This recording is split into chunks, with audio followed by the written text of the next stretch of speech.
তোমাদেরকে সৃষ্টি করেছি একজন পুরুষ আর একজন নারীর মাধ্যমে।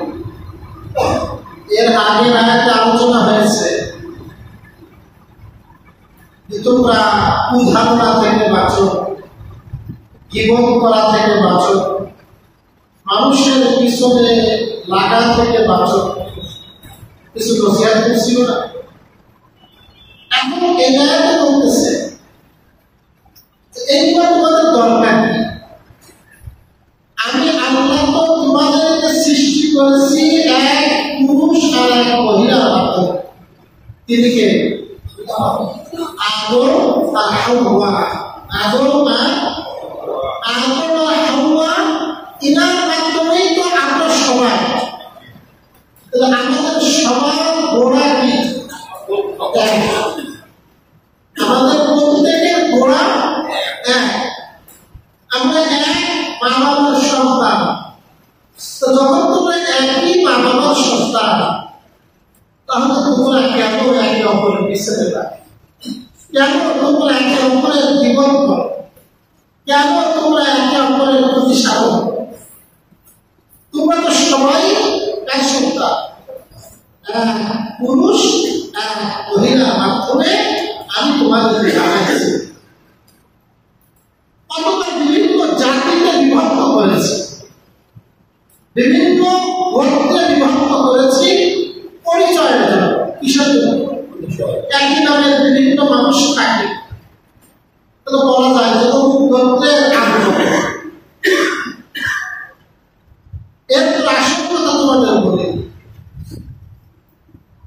এই গোত্রের মাধ্যমে, দেশের মাধ্যমে, ভাষার মাধ্যমে কারোর প্রতি কারোর কোনো শ্রেষ্ঠত্ব নাই। শ্রেষ্ঠত্বের একমাত্র ভিত্তি হল কে বেশি আল্লাহকে ভয়। যে যত বেশি আল্লাহকে ভয় করে, আল্লাহর কাছে তার মর্যাদা তত বেশি। ইসলামে এই যে আমাদের বর্তমানে যেটা আইন, জাতীয়তা, তারপরে আমি আমেরিকান সিটিজেন, মানে না যে আমি কানাডার নাগরিক, আমি অমুক এলাকার মানুষ, আমি অমুক দলের নেতা। এই যে আমাদের মধ্যে বিভিন্ন দলে দলে আমার বংশ, চৌধুরী বংশ, খান বংশ, বলেন বংশের দাম। এই যে বংশ নিয়ে বড়াই, গোত্র নিয়ে বড়াই, এইটা ইসলামে নাই। 10 হিজরিতে রাসূল বিদায় হজ করেন। এই বিদায় হজের সময় রাসূল একটা ভাষণ দেন। এই ভাষণের একটা বিখ্যাত অংশ, ইয়া আইয়ুহান নাস, হে আনা জেনে রাখো, ইন্না রাব্বাকুম ওয়াহিদুন, নিশ্চয় তোমাদের রব একজন। আমাদের রব কয়জন? আমাদের রব এক। লা ফাদলা লিআরাবিয়্যিন আলা আজামিয়্যিন, কোন আরবি আজমির পরে শ্রেষ্ঠত্ব নেই। আরবি মানে যার মানে আরবি, আজমি মানে অনারব, যার মানে কোথায় না আরবি না। আরবি শ্রেষ্ঠত্ব নাই কারণ বলে অনারবি।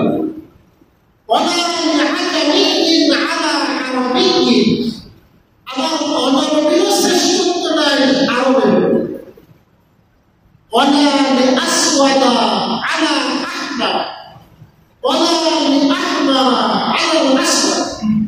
কোন শ্বেতাঙ্গের শ্রেষ্ঠত্ব নাই কোন কৃষ্ণাঙ্গের।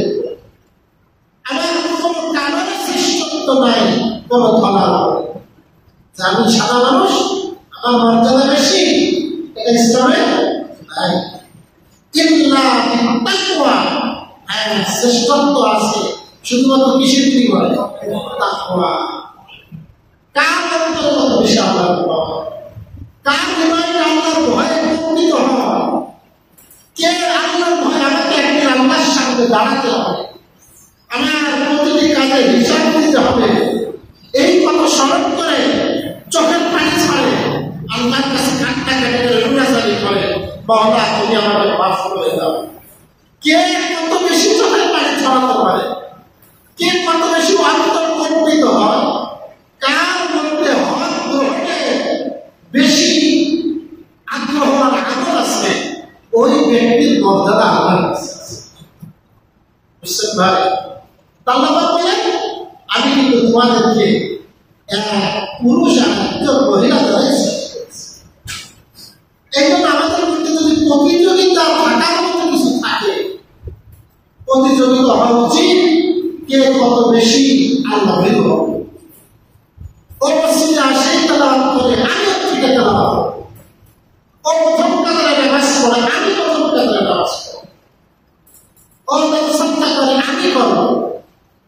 তাই বলে মাটির ব্যাগ দেখা, তুই আজকে ব্যাগ নিয়েছে একটা মাটির ব্যাগ, একটা ব্যাগ আছে মাটির ব্যাগের একটা ব্যাগ দেখলাম। শহীদ বুখারী প্রধানের নাম কন্টাক্ট মেথড, শহীদ বুখারী কন্টাক্ট মেথড।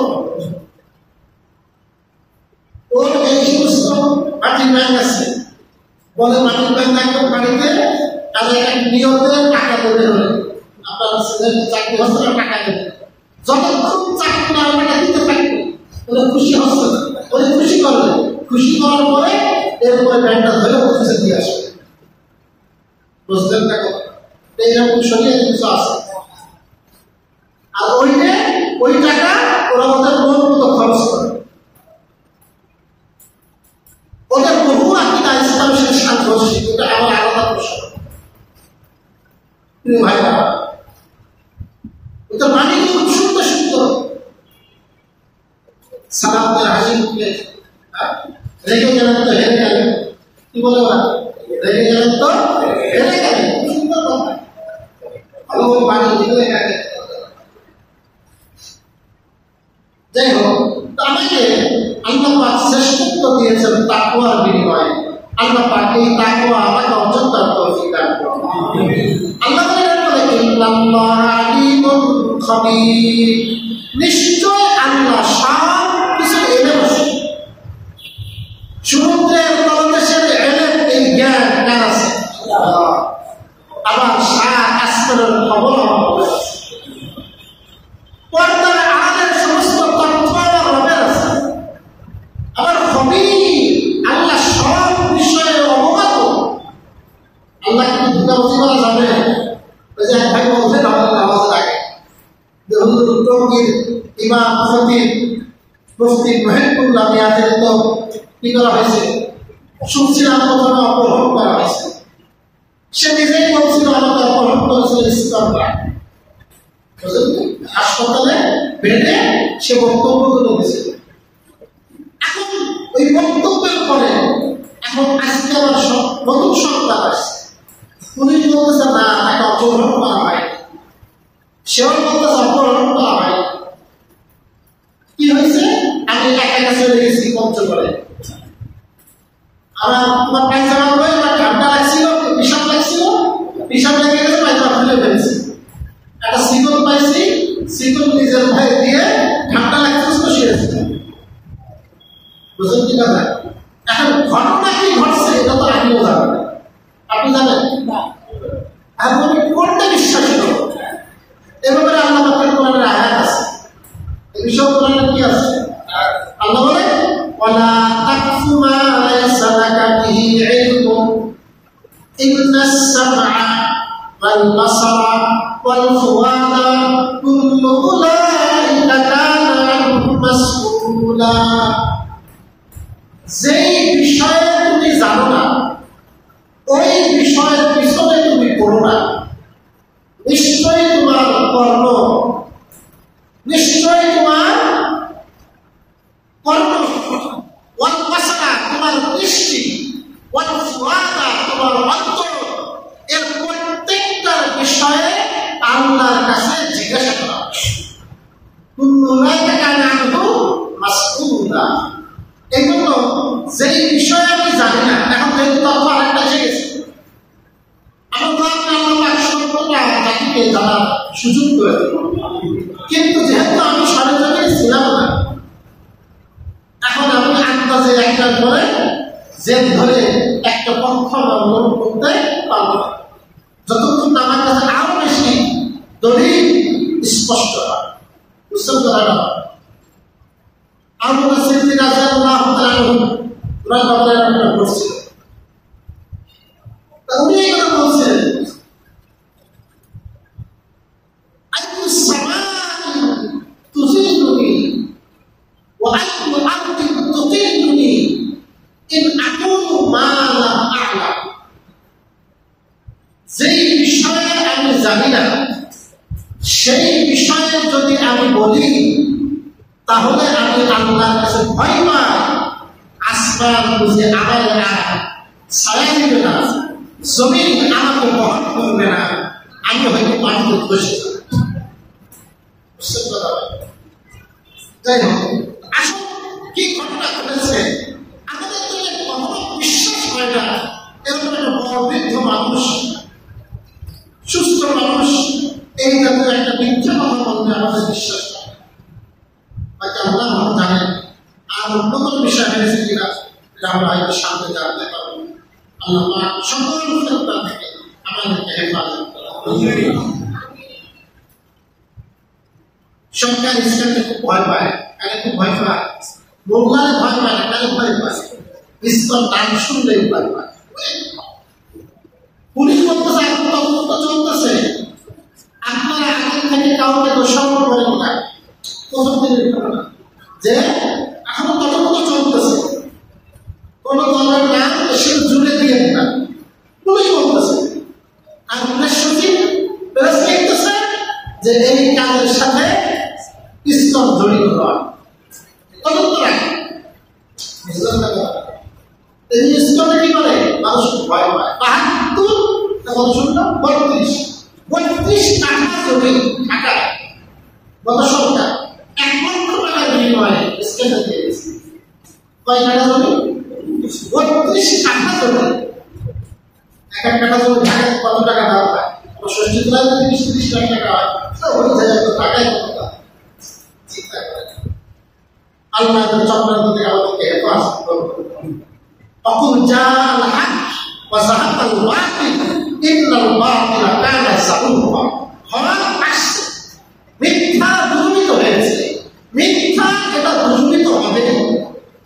মিথ্যা কি হবে? এটাকে কেউ প্রতিষ্ঠিত কখনোই করতে পারবে না। হ্যাঁ, কিছুদিন আবরণ দিয়ে রাখা যাবে, কিন্তু এক সময় প্রকাশিত হবে। আল্লাহ বলেন قالت الأعراب آمنا قل لم تؤمنوا ولكن قولوا أسلمنا। বিহারীরা বলে, জ্ঞাত ব্যক্তিরা বলে আমরা ঈমান এনেছি। কুল হে রাসূল আপনি বলে দিন, লাম তুমিনু তোমরা ঈমান আনোনি, ওয়ালাকিন কুলু বরং তোমরা বলো আসলামনা আমরা মুসলমান হয়েছি। আমরা ঈমান এনেছি এই কথা না বলে তোমরা কি বলো? আমরা ইসলাম এনেছি, মুসলমান হয়েছি। খুব ভালো করে বোঝা একটা জুহাইনা একটা গ্রন্থ, মুজাইনা একটা গ্রন্থ, এরা মুসলমানের কাছে আসলো, এরা গ্রাম্য, এরা এসে ওরা দাবি করতো আমরা মুসলমান হয়েছে। ওই সময় কিছু মানুষ মুসলমান দাবি করতো কেন? মুসলমানরা বিভিন্ন দেশ জয়লাভ করতেছে, গরিবদের মাল পাওয়া যাবে, সেই ভাগের একটা অংশ পাওয়া, সে ভাগের একটা সামনে নির্বাচন অনেক দেশে কারা ক্ষমতা আসতে পারে। অভিজ্ঞতা করে না, আগে ওদের সাপোর্ট আছে, কারণ কি ঠান্ডা মাল মাল যদি খাওয়া যায়। কিছু মানুষ ওরা আগের থেকে পরিপূর্ণ মুমিন না হয়ে বললো আমরা মুসলমান হয়েছে, যেন অন্যদের ক্ষতি থেকে বাঁচতে পারে, আবার কিছু গরিবদের মানও পাইতে পারে। এই জুহাইনা মুজাইনা বলতো এরা মদিনাতে আসার পরে উল্টো পাল্টা কাজ করা শুরু করে, যেখানে সেখানে পায়খানা করে, শহর হয় না, যেখানে সেখানে পায়খানা করে, এলাকা নষ্ট করা শুরু করে। ইসরায়েলের কাছে অভিযোগ গেল, ওরা বললো হুজুর আমরা তো ঈমান আছে, আমরা কি আছি? রাসূল বললেন তোমরা এই কথা বলো না ঈমান এনেছি, বরং বলো আমরা মুসলমান হয়েছি। কি হয়েছে? ঈমান বসত হয়। তাহলে ঈমান আর ইসলাম, যে ব্যক্তি ঈমান আনে তাকে বলে মুমিন, কি বলে? আর যে ব্যক্তি ইসলাম আনে তাকে বলে মুসলমান, তাকে বলে মুসলিম বা মুসলমান। তা রাসূল মুমিন না বলে বলতে বলে তুমি কি বলো? আমি ইসলাম ধর্ম গ্রহণ করেছি। এখন প্রশ্ন, ঈমান আর ইসলামের মধ্যে কি পার্থক্য আছে? কিসের মধ্যে কিসের মধ্যে? এই বিষয়টা কত নেই। কেউ কেউ বলেছেন কোনো পার্থক্য নাই, আবার অনেকে বলেছেন পার্থক্য আছে। অনেকে বলছেন কি আছে? ইসলাম আর ঈমানের মধ্যে পার্থক্য আছে। ইসলামটা হল ব্যাপক, তার থেকে খাস হলো মুমিন, তার থেকে আরো ভালো জ্ঞান হলো মুহসিন। ব্যাখ্যা করে হাদিসে জিবরিল আপনাদেরকে শুনাইছে। হযরত জিবরিল এসে আল্লাহ রাসূলকে প্রশ্ন করলেন মৌলিক তিনটা। এক নম্বর প্রশ্ন ছিল মাল ইসলাম, ইসলাম কাকে বলে? কাকে কি বলে? দুই নম্বর মাল ঈমান, ঈমান কাকে বলে? তিন নম্বর মাল ইহসান, ইহসান কাকে বলে? কয় প্রশ্ন? তিন প্রশ্ন মৌলিক। তখন বললেন ইসলাম কাকে বলে? রাসূল বললেন ইসলাম বলে আন শাহাদাতু আল্লা ইলাহা ইল্লাল্লাহ, সাক্ষ্য দিবে আল্লাহ ছাড়া কোনো উপাস্য নাই। অতুকিমুস সালাতা, নামাজ কায়েম করবে। অতুকিজ যাকাতা, যাকাত প্রদান করবে। ওয়া তাহিজ্জাল বাইতা, বাইতুল্লাহ হজ করবে। ওয়া তাসুমা রমাদান, রমজানের রোজা। কয় কাজ করবে? যে ইসলামের লোক কালিমা পড়বে, নামাজ পড়বে, রোজা রাখবে, হজ করবে, যাকাত দেবে। এই পাঁচ বিষয়ে যে ব্যক্তি বিশ্বাস স্থাপন করে, কাজ করে, ওই ব্যক্তিকে কি বলে? মুসলমান। ওইটা বলে ইসলাম। বুঝলেন? এ বলে মাল ঈমান। ঈমান কি? বলে আতুমিনা বিল্লাহি ওয়া মালাইকাতিহি ওয়া কুতুবিহি ওয়া রুসুলিহি ওয়াল ইয়াউমিল আখির ওয়াল কদরি খাইরিহি ওয়া শাররিহি মিনাল্লাহি তাআলা ওয়াল বা'স বা'দাল মাউত। মানে আল্লাহর প্রতি বিশ্বাস, ফেরেশতাদের প্রতি বিশ্বাস, নবীদের প্রতি বিশ্বাস, তাকদীরে বিশ্বাস, পরকালে বিশ্বাস, এইগুলোকে বলা হয় ঈমান। বুঝছেন ভাই? দুইটা মধ্যে পার্থক্য হলো না? প্রথম ইসলাম কাকে বলে? নামাজ, রোজা, হজ, যাকাত, কালিমা। এই পাঁচগুলো যারা আমল করে ওই ব্যক্তিকে বলে কি? তাহলে যার মধ্যে এই কাজগুলো নাই সেই ব্যক্তি কি মুসলিম? সে ব্যক্তি কি মুসলিম? এখন আপনারা বলেন হযরত খাদিজা রাদিয়াল্লাহু তাআলা আনহা কি মুসলিম? উনি কি মুসলমান?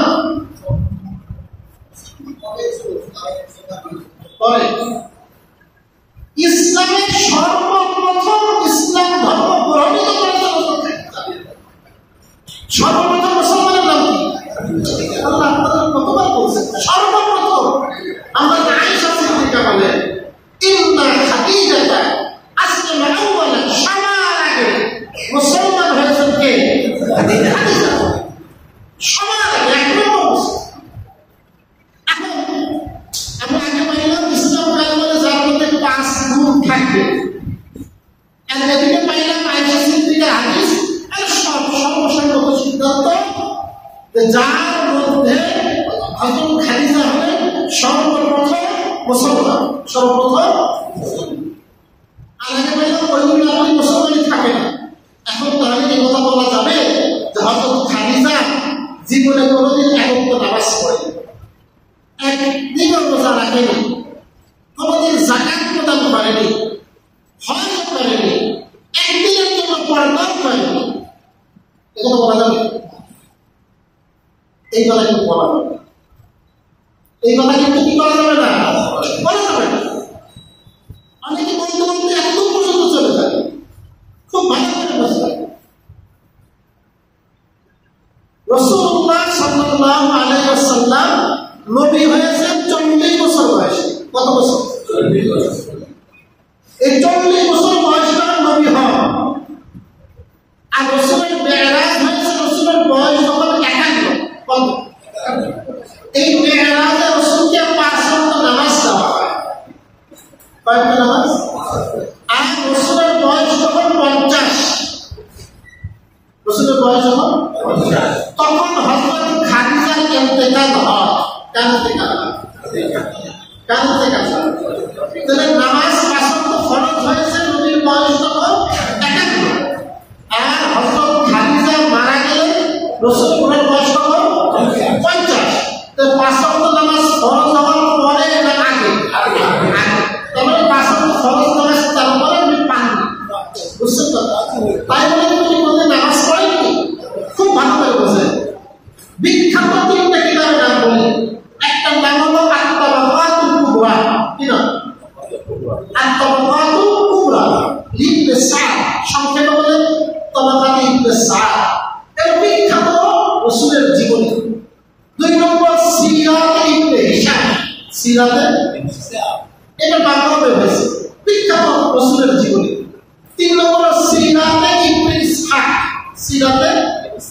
এই 3 কিতাব থেকে আপনাদেরকে আমি বলি, সব ইমানদার একমত রাসূল যখন নবী হন, নবী হওয়ার পরপরই আল্লাহ রাসূল নামাজ পড়তেন। বুঝলেন কথা? আল্লাহ রাসূল কি পড়তেন? তবে নামাজ কয় ওয়াক্ত পড়তেন এটা নিয়ে মত নেই। কেউ তো বলেছেন 2 ওয়াক্ত পড়তেন, ফজর আর আসর। ফজরও 2 রাকাত পড়তেন, আসরও 2 রাকাত পড়তেন। তাহলে কয় ওয়াক্ত পড়তেন? 2 ওয়াক্ত।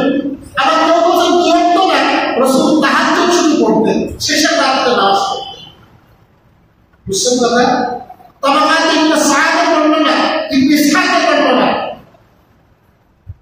যেদিন আল্লাহ রাসূলের উপরে ওহী আসলো, এরপরে একদিন জিবরিল আমিন আসলেন, এসে আল্লাহ রাসূলকে ওযু শিক্ষা দিলেন, নামাজ শিক্ষা দিলেন।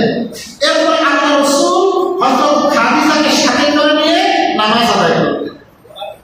এই জন্য ইসলামের সর্বপ্রথম নামাজ আদায়কারী সাহাবীর নাম হলো হযরত খাদিজা। যেমন সর্বপ্রথম ঈমান আনছেন, ইসলাম আনছেন কে? আর অনুরূপভাবে সর্বপ্রথম নামাজ আদায় করছেন নবীর পরে তিনি কে? একদিন নামাজ পড়তেছেন, তখন একটু সাহায্য এই মাত্র মুতলা করে আসলাম, এই মাত্র পড়ে আসলাম। উনারা 2 জন, আল্লাহ রাসূল এবং হযরত খাদিজা, এনারা 2 জন গোপনে গোপনে ওই মক্কি জিন্দেগিতে এনারা নামাজ পড়তেন। একদিন আল্লাহ রাসূল হযরত খাদিজা নামাজ পড়তেন, হযরত আলী আসছেন, আলী এসে দেখে 2 জন নামাজ পড়ে। তখন আলী মুসলমান হয়নি, জিজ্ঞাসা করছে কি করেন আপনারা? তার মুসলমান একটা নামাজ পড়তেছিলেন, আমাদের ধর্ম ইসলাম। এই দৃশ্য দেখার পরে পরের দিন এসে হযরত আলী রাসূলের হাতে হাত দিয়ে মুসলমান হয়ে গেছে। সুতরাং যদিও 5 ওয়াক্ত ফরজ নামাজ হযরত খাদিজা পাননি, কিন্তু তার আগে হযরত খাদিজা নামাজ পড়ছেন না পড়েন? নামাজ পড়ছেন। এখন একজন ব্যক্তি ফজরের নামাজ পড়ছে, যোহর পড়ছে, আসর পড়ছে, মাগরিব পড়ছে, মাগরিবের পর তার মৃত্যু হয়ে গেছে নামাজ পড়ার পরে, ঈশার নামাজটা পড়তে পারেনি, কোন নামাজ পড়তে পারেনি। এখন আপনি কি বলবেন, লোকটা ঈশার নামাজটা পড়বে না? এটা বলা যাবে কেন? ওই লোক তো ঈশার ওয়াক্তই পায়নি, পড়বে কেন? উনি তো যতদূর ছিল নামাজের মধ্যেই ছিল। এখন এই কথা বলা অমূলক বা অর্ধসত্য কথা, বিভ্রান্তকর কথা, যে কি সে কি করেনি? আচ্ছা, 2 নম্বর যাকাতের কথা আসে। যাকাত বলে হযরত খাদিজা বলেছে যাকাত দেয়। আল্লাহ তাবাকাত ইবনে সাদের বর্ণনা, আনফাকা খাদিজাতু মালাহা কুল্লাহু ফি সাবিলিল্লাহ ওয়া আলা রাসূলিল্লাহ ওয়া আসহাবিহি। হযরত খাদিজা মুসলমান হওয়ার পরে আমরা সবাই জানি হযরত খাদিজা অত্যন্ত ধনাঢ্য মহিলা ছিলেন, অনেক সম্পদের মালিক ছিলেন। এই গোটা সম্পদ হযরত খাদিজা আল্লাহর রাস্তায়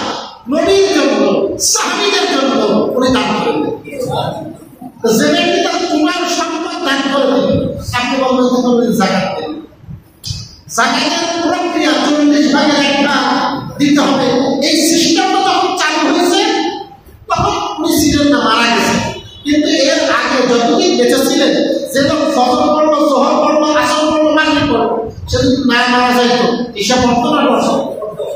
তাহলে এই কথা বলা ঠিক না। তিনি বলতে কি দেবেন?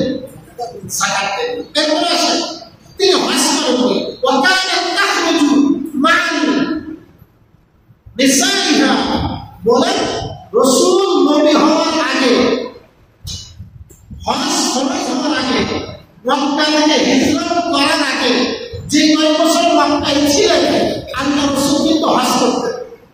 কি করতেন? বুঝতে পারলাম? মক্কা থেকে মদিনায় হিজরত করার পরে রাসূল হজ করতেন একবার, কয়বার? কিন্তু মক্কা থেকে মদিনায় হিজরত করার আগে যে কয় বছর মক্কায় ছিলেন, কয় বছর মক্কায় ছিলেন? 13 বছর। এই 13 বছরের কোনো টানব না। এই 13 বছরের প্রতি বছর রাসূল হজ করছেন। 13 বছরে কারণ হজ আইনে জাহেলিয়াতের যুগে ছিল, মুশরিকরা হজ করত, তবে তারা উলঙ্গ হয়ে পড়ত। মুশরিকরাও কি করত? ওরাও হজ করত, ওরাও বাইতুল্লাহ নির্মাণ করছিল। বুঝতে কি কথা না?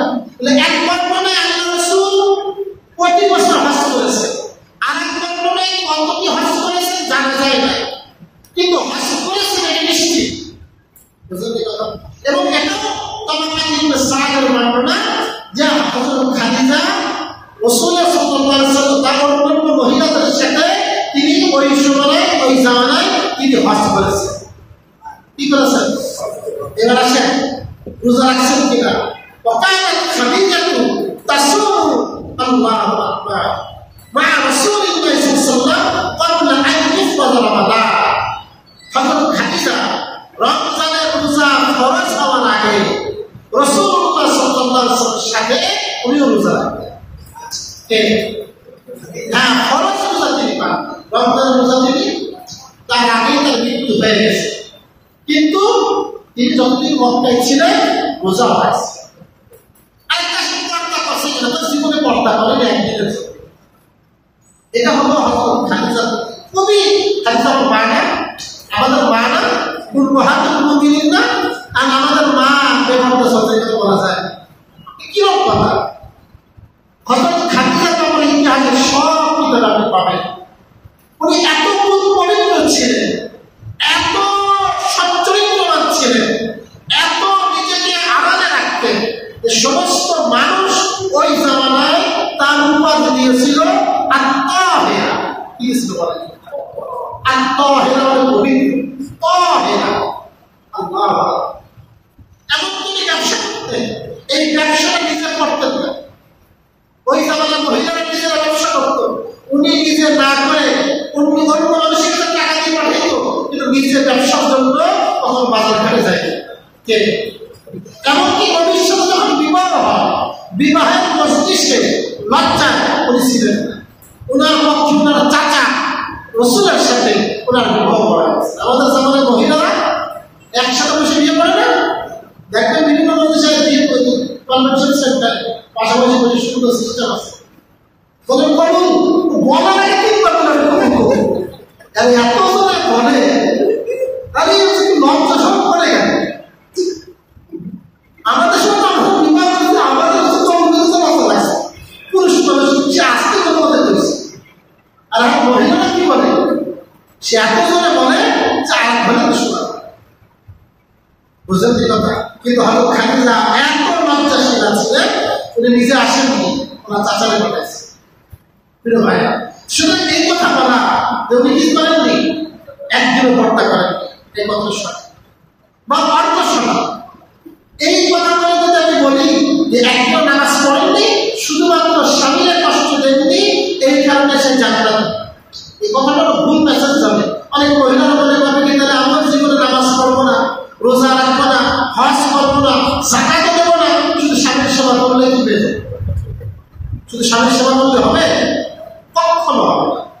স্বামীর সেবাও করতে হবে, নামাজও হবে, রোজা রাখতে হবে, টাকা থাকলে হজও করতে হবে। বুঝতে পারছেন? কিন্তু এরকম ভাবার সুযোগ নাই যে একটা আমল করলাম আরেকটা করলাম না, ওটা আমাদের ছাপ লাগে। শুধু এই কথা বলা যাবে না যে মহিলারা যারা আছে এরা অনেকে মনে করে নামাজ পড়বো, রোজা রাখবো, কালো বোরখা পরিধান করবো, মাসুমি জান্নাত।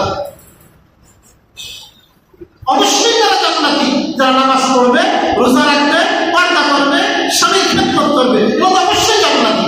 কিন্তু আপনি এটা করতে দায়িত্ব করতে পারবেন। আমাদের বুঝতে হবে আমাদের মা যারা উম্মাহাতুল মুমিনিন ইরাদের সম্পর্কে কথা বলার সময় খুব সাবধানে হবে। তাদের শানের পরিপন্থী এমন কোনো শব্দ আমরা না বলি। আমি যে কথা বলতেছিলাম, তাহলে ইসলাম আর ঈমান এর মধ্যে একটু পার্থক্য আছে। ইসলাম হলো সাধারণ ক্যাটাগরি, আর ওর থেকে বিশেষ ক্যাটাগরি হলো ঈমান। বিশেষ ক্যাটাগরি কি? ঈমান। যে ব্যক্তি তার আকীদা ভালো না, সে সচ্চা আকীদা রাখে না, ওই ব্যক্তি সচ্চা মুসলমান। সচ্চা মুসলমান হতে হলে ওর আকীদাও পরিশুদ্ধ হতে হবে, আর বাহ্যিক কাজগুলো করতে হবে। আর যে ব্যক্তি মসজিদেই আসে না, নামাজই পড়ে না, আর বলে আমি পড়ছে ভালো মুসলমান, হইল কথা বলে হবে না। অবশ্যই নামাজ পড়বে। আল্লাহ বলে লক্ষ্য করে ওয়ালাকিন কুলু আসলামনা, বরং তোমরা বলো আমরা আত্মসমর্পণ করেছি বা আমরা মুসলমান হয়েছি। ওয়ালাম্মা ইয়াদখুলুল ঈমানু ফি কুলুবিকুম, কেননা ঈমান এখনো তোমাদের অন্তরে প্রবেশ করে। ঈমান এখন কি করেনি? ঈমান যদি অন্তরে প্রবেশ করতো, আল্লাহর প্রতি যদি পরিপূর্ণ আস্থা বিশ্বাস থাকতো, তাহলে এই সমাজ নষ্ট করতে পারতাম, বিশৃঙ্খলা সৃষ্টি করতাম, অন্তর থেকে ইসলাম ধর্ম গ্রহণ করতাম না, গরিবদের মান অর্জন করতাম। আজকে তার আয়োজন অংশ বাকি থাকলো, আমরা ইনশাআল্লাহ বাকি অংশ সামনে সামনে আলোচনা